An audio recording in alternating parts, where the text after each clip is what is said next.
Growing up in an environment where it was fine for 9-year-olds to hang outside with friends until midnight, playing video games till early dawn was cool, wearing bandanas and belly shirts was considered stylish, and arguing and fighting with friends was no problem, because regardless of situation, the next day we will all be friends again. Later, these innocent activities led us into the doorways of disaster.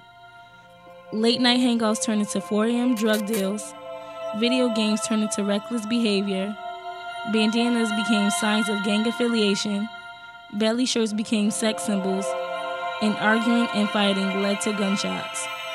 Where did we go wrong? I've been working for the city for the past 25 years. I've been to probably 100 funerals. In the year 2011, New Haven, Connecticut was classified as the 4th most dangerous city in the United States, claiming 34 victims, more than 2/3 of them were teenagers.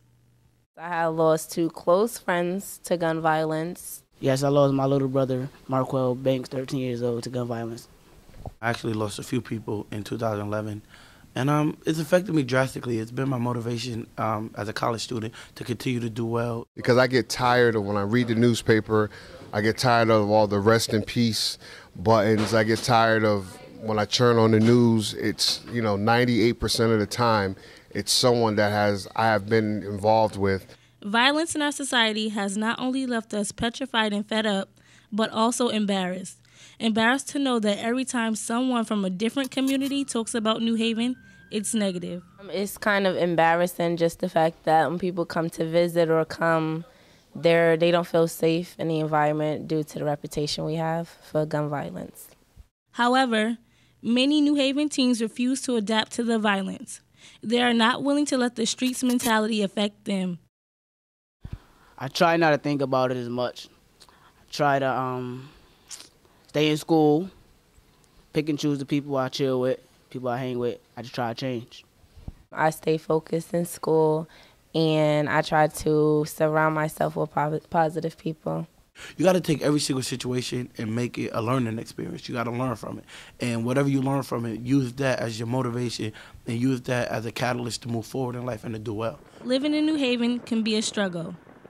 Adapting to the reality in the city that we call home has left many of us teens more determined than ever, because we now know that this once small and innocent town has turned into a place we wouldn't want to see our children grow up in. And if someone has to do something, I mean, we can have all the rallies, we can have all the marches, but there's really nowhere for the youth to go, so they turn to the street.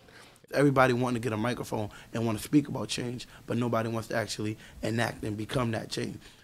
Many of us who stay on the right track and try to succeed will eventually do just that.